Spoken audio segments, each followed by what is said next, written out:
Xiaomi's POCO phone lineup can be rather confusing at times. While they are usually being marketed as budget gaming-centric devices, you kind of find it to be sandwiched between the budget Redmi series and the flagship Mi series. And the POCO X3 NFC is just a great example of that.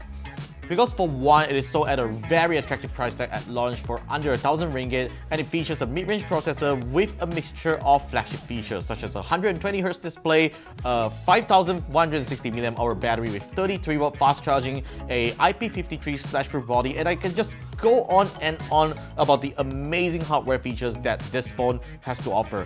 But is it still worth buying after a month? Here's the review.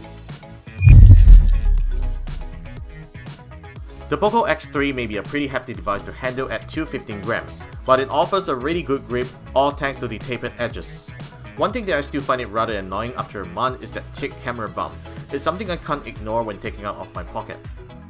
While most flagships are already living out features such as a headphone jack and IR blaster, the POCO X3 still has them, which I really appreciate during the period.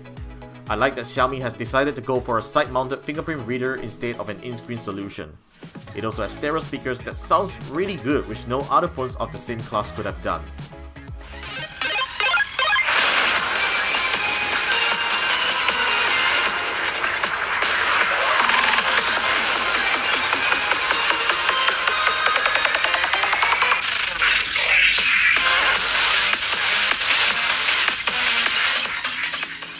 It is a joy to see such a high refresh rate display on a mid-range phone, but I think it is an overkill to have a 120Hz refresh rate, as no games will be able to take advantage of it, let alone the mid-range hardware internals of the phone. Screen brightness isn't great for outdoors, although colors look decent for an IPS panel. It supports HDR playback only on YouTube, but it's not as great looking as you find on an OLED panel. What's impressive is Xiaomi has included its adaptive refresh rate technology to save power, as it only cranks up to the max when required, while the touch polling rate is really good in gaming. Powering the POCO X3 is a Snapdragon 732G chipset supported by 6GB of RAM. I ran into performance issues during my first week, but Xiaomi was quick enough to deliver 2 software updates during the period that eventually resolves the issue. However, memory management could still be better, as some apps wouldn't stay open despite having an ample amount of RAM. But in most cases, the phone was able to launch apps responsively, and I try not to push it too hard. Gaming performance on the POCO X3 is what you would expect from a mid-range chipset. Don't expect graphics-heavy games like Asphalt 9 and Genshin Impact to run at 60 frames per second, but it will deliver a smooth console gaming experience. The phone gets fairly warm after a certain period of gaming, and it remains cool all the time even when I'm doing a lot of texting for the day. Many mid-range phones today can take decent photos, and the POCO X3 is no exception. I was generally impressed with the camera's output, as it gets the right colors most of the time and details are well presented.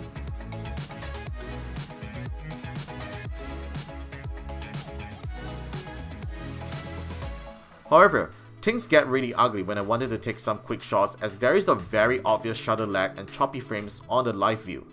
This issue hasn't been resolved even after several software updates. Video stabilization is really good at 4K resolution, but there is frame drop throughout the video which can make it unusable as a video camera.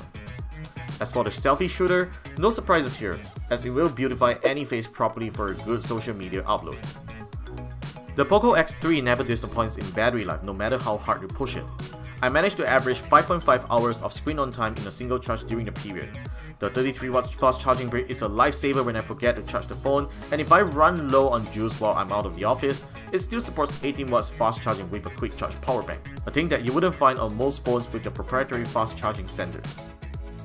To sum things up, the POCO X3 NFC is totally unrivaled in its own class and is easily the best mid-range phone in 2020.